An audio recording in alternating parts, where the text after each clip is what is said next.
There is still a blue sky until another baby cry. I wonder why some people sigh. Oh yeah, life goes on. Life goes on. Life goes on. 'Cause every day another baby's born.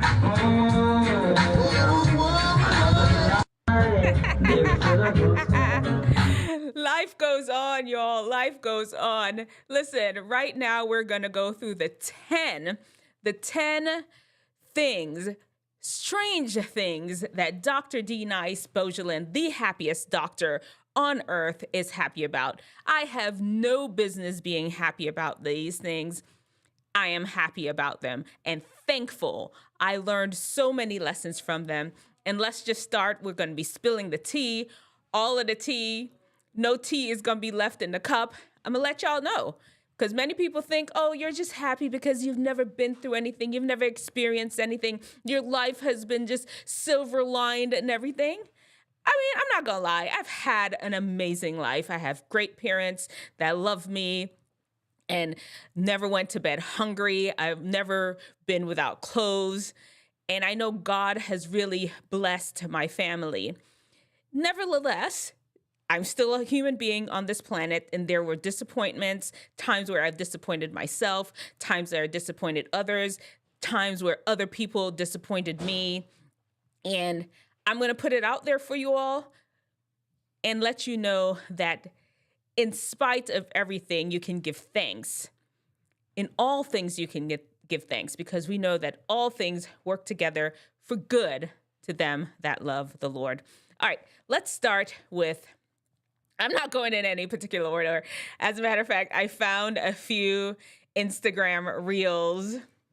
And, you know, I always use Instagram because it's just a little easier platform to feature on the streams. I found, for me, for how I have my stream set up. And I found an Instagram reel to represent each one of these things that I've gone through. We have 10 of them. We're going to move as quickly as possible. I'm going to tell you some of the lessons I learned from them and, of course, describe the situation that was going on. Let's go. Let's start with number one. Now, this one is...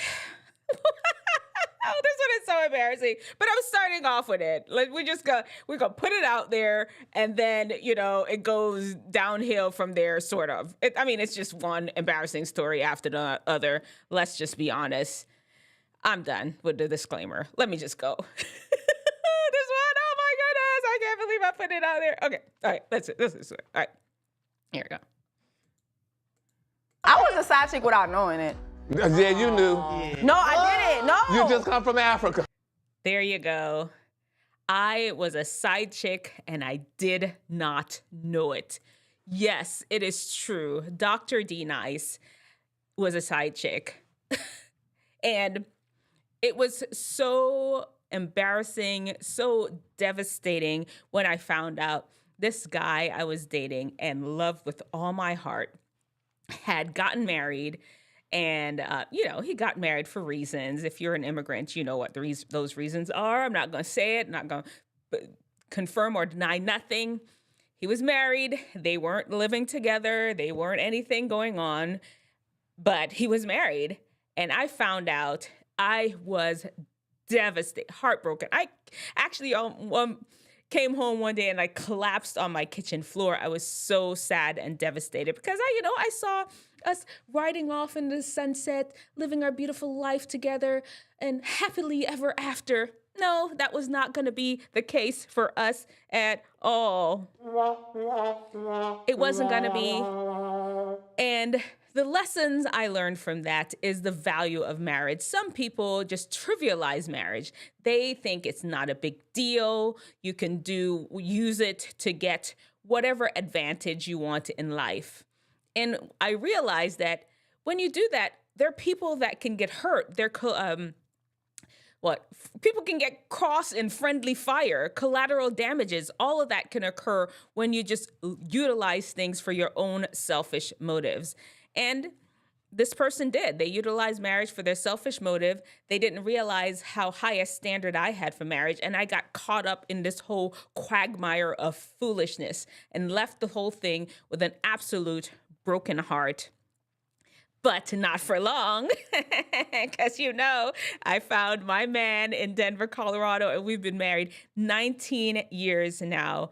And honestly, it may be because of that situation that I just really valued the marriage that God gave me and I am now in.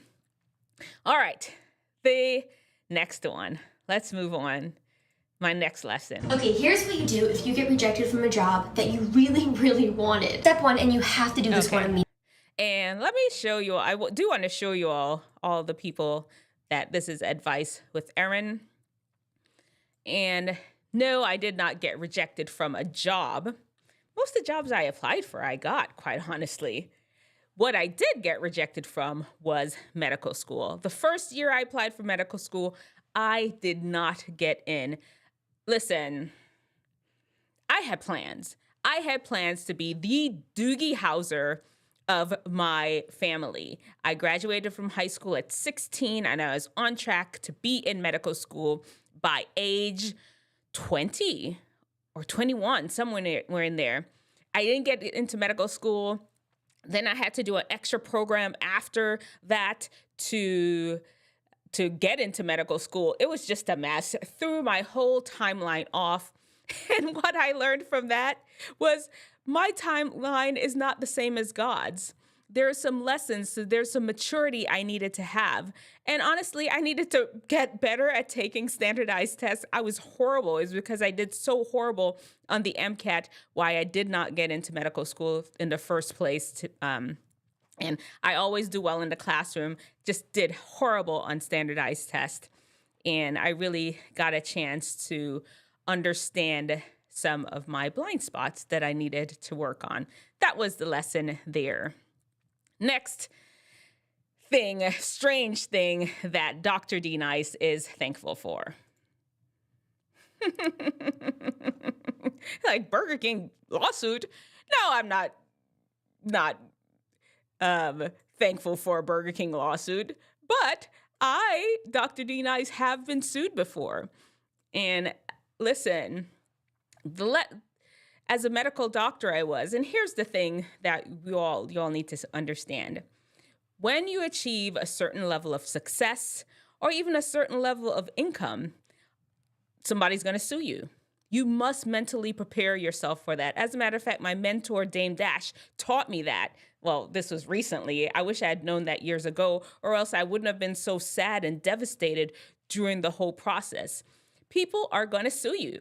When you reach a certain level of success in life, you just have to keep it in your mind that things are going to happen. Make sure you have a lawyer in the background. As medical doctors, we always have malpractice insurance because somebody's going to be upset that you didn't catch something early enough or you caught it early enough, but they wanted you to cure them and you didn't cure them. These things are going to happen. And when I was going through it, I'm not going to lie, I was just, you know what? I was pregnant too. And I was not sad. I was embarrassed and I didn't share it with a lot of people. What I did was, though, really lean into God, and he held a sister down through all of that. And it came out just fine. And I really got an opportunity to really understand the legal system. Before that, I had no clue what it was all about. And I appreciate the experience. I'm not going to lie. I really learned a lot of things that I would not have learned before. And I think it really even made me a better doctor, just understanding people a little more and understanding human nature a little more. Because, doctor, I was a very naive, innocent person, just trusting all people. And not saying that it changed me or made me bitter. It just made me more aware of human nature. We all make mistakes. Don't give up just because you made a mistake. Yeah, this one is, where is this one from? Yeah, there you go. You can find it from there. I was depressed. Dr. D Nice had a whole episode of depression for almost a year. I mean, like suicidal depressed. I was depressed. And the things I learned from that is just being empathetic with people that are depressed. And I also learned that my mood, my happiness is an absolute choice. When God delivered me from that depression, I have a video where I talk about it in many videos before this. If I could remember, I'll link it. It's Thanksgiving, I may forget. Listen, when I was rescued and delivered from that, when I moved through that depression, it gave me a passion about understanding depression, understanding the state, what drives a person to depression. And I realized that during that time, it was like hormonal things, change of my diet, change of my activity, all of those things, the stresses of college, and a bad decision, like big, huge bad decision. I learned the art of forgiving myself about when I've done something that is just unthinkable, and not walk around with guilt, because guilt is a horrible catalyst for depression. And man, so many lessons. More than anything, though, I learned that depression is a choice. I chose from then that I ain't never, ain't no way, bruh, I am ever gonna put myself in a situation where I'm suicidal like that. I'll get sad, but I'm not getting depressed like that. No way. My life is precious. I understood the gift of life, and I understood the devil's plan to drive us all to off ourselves, no matter what, by any means necessary. And I wasn't going to be a part of his plan anymore. Wasn't going to roll into that. And I understood the choice I had leaning into God to not deal with sadness, to not deal with depression, and just how to move through some of life's disappointment. All right. What comes out is, but how are you going to earn a living? And there it was, the starving artist. Did you hear her? Starving artist. I shouldn't laugh about that, but when I think of this story, I think about myself. There was a time where Dr. D Nice, I legit wanted to be an artist. I wanted to go around and draw. I loved using chalk. Oh man, pastels. Why I was gonna say I loved using pastels. It was my favorite thing, but I just loved to enter art competitions around the way. And one day, my brother said something and said I was going to be a starving artist. Now, I'm going to back up and say, now looking back, I don't think he was saying like he wasn't saying you're not talented. He was concerned about my ability to earn a living and take care of myself. And maybe he was talking about my talent. Let me call that boy. We ain't gonna call him right now. But maybe, I don't know. I don't think so, though. That was my boy. It still is my boy. That's my bro. That's my twin. We're not twins. We're twin. We're twinish. Anyway, when he told me that, I stopped drawing. And the truth is, when I think about it, maybe it was God like gave him a message. Tell your. Let me see if I can find like a godly voice. Let me see, voice in disguise. Let's try. Hello? The voice in disguise? That sounds godly. Let your sister know that she should be a doctor. A doctor. Abandon the art. Art is not for her. That is not the mission I have for her life. Let her know she must be a doctor. Maybe that was the Lord telling my brother to tell me that, and that was the only person I'd probably listen to. Who knows? But I'm telling you, I am not mad at him at all. I just like, okay, well, you know what?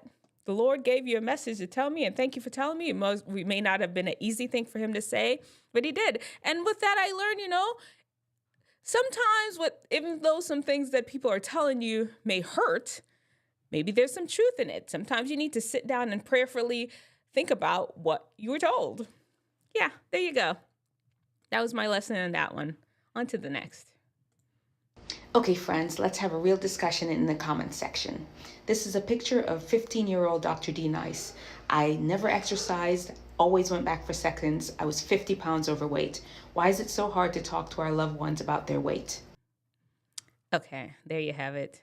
I was chubby. I was fat. I was 50 pounds overweight. That's a lot of weight for a little high school girl. Y'all see me? Y'all see me right here? That was, I ain't had no kids. I was young. Nobody in my family was obese like that. My dad is like a thicker guy, and I was overweight horribly.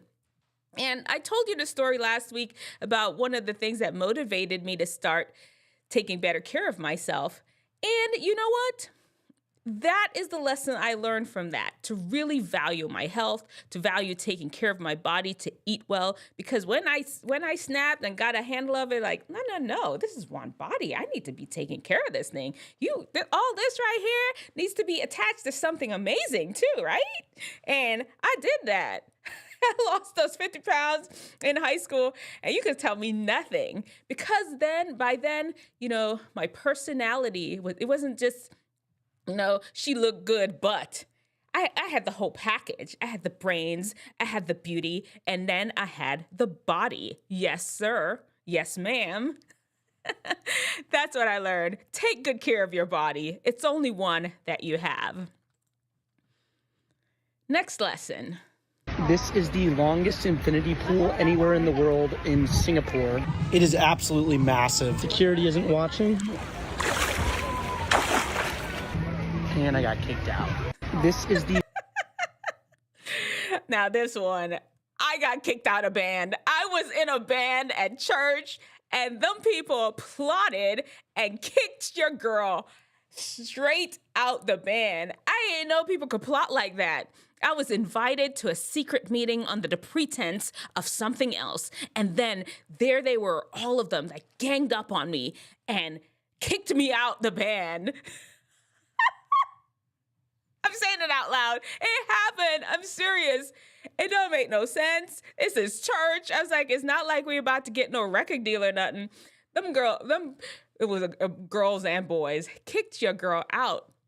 I was an okay singer. I wasn't like super good or nothing, but you tell me what to sing, I could sing. They were younger than I was, and I was older. They had asked me to come sing with them, but I think, because I was older and I just had my first kid, and they were like teenagery. Why did they even invite me to sing with them? I think one of them, I was their youth leader, and I don't know. I don't even know how it came about, but you know what? We was okay. I filled in the group good enough. Maybe. I don't know. You gotta ask them. Maybe I sound horrible. Okay, let's just be honest. I know I did not sound horrible. My type of singing may not have fit right in. Maybe I didn't have they didn't have the time to like teach me my part, because you needed to teach me my part so I can sing it. There could have been a lot of things. Who knows? But whatever the case may be, they kicked your girl out. They conspired against me. And I was sad. It hurt my feelings, especially since one of them I really liked and respected. I used to be his youth leader. And for them to just straight up conspire against me like that and bring me to a secret meeting, I was just like, where'd they do that at? But they did.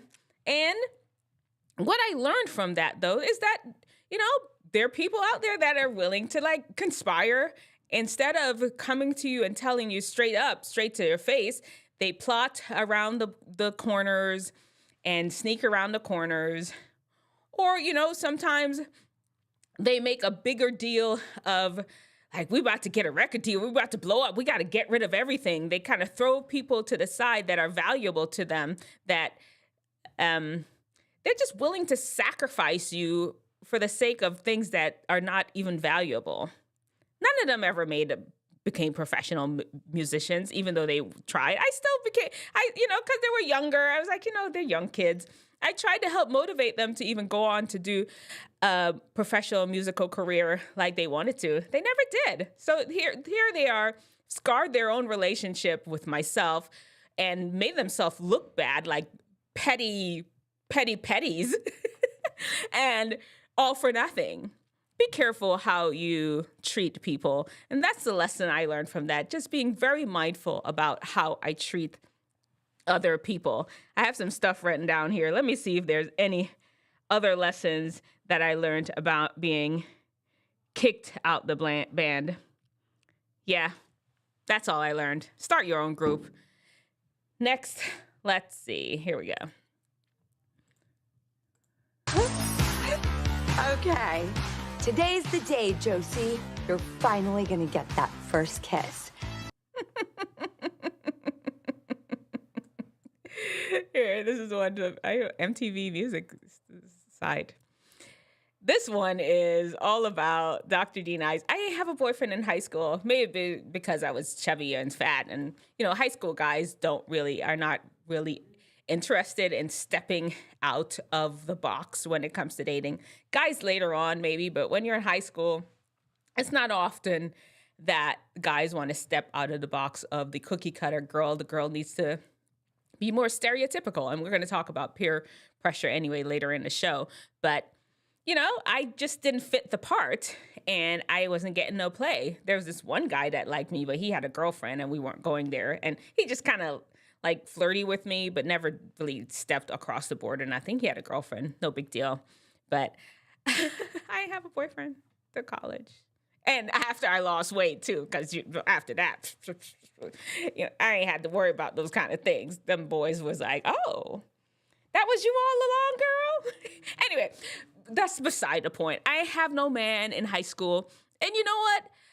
What I learned was to be happy with myself, to understand and develop who I am as a person, to develop my abilities to interact with guys in a friendly manner, to understand guys.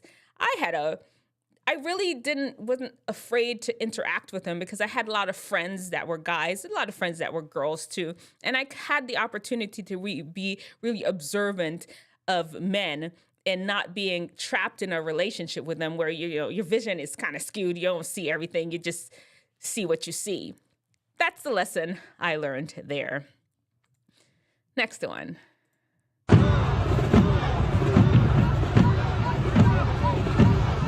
this is Florida A&M University, and I actually started my college career at Florida A&M University, and then after my episode of depression, I finished off that semester, and I put quote loose quotes in that finished off that semester, and then transferred home to Tyler, Texas, where I finished school. It was sad to leave the Hill. The campus was amazing. You see the atmosphere of the Marching 100, the fraternities, the sororities, the people, just the environment of the HBCU. I really enjoyed it. After I left and went to Tyler, Texas, I know nobody. Everybody knew each other. I went to junior college there, and junior college was like a high school for most of these people. They were, what is the word? They were still that high school-y thing, cliquey. I was a new girl. I didn't really have many friends.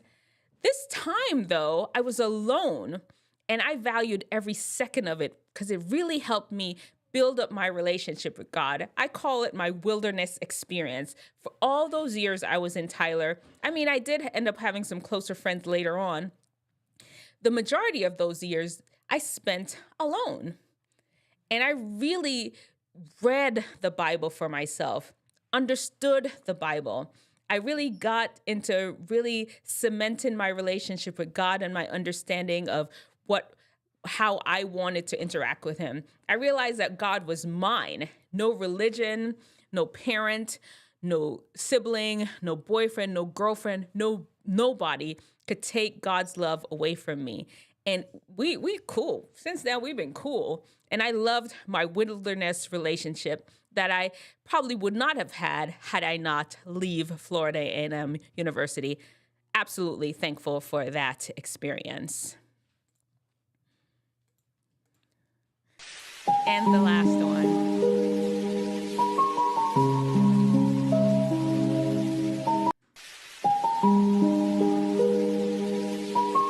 I love dark, rainy days. I am so thankful for them. The peace that comes over my body when I hear the rain falling. I even like to be out there in it, walking in it, have the rain hit my body. It's like it's cleansing my soul. The deepest, most powerful thoughts I have, I hear, I feel, they come to me when it's rainy and dark and even gloomy. It's like it's shutting off all distractions, all stimulus, and just leaving me with my thoughts that are pure. I love rainy, cold, stormy weather. I do.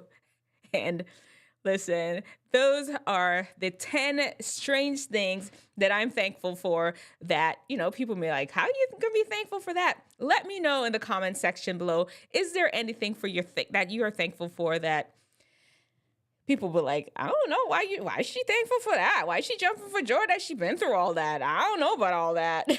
Let me know in the comment section, okay? All right. And of course, while you're here, please don't forget to subscribe, turn on your notifications. I'm here every Wednesday. And like the video, please. And let me know if there's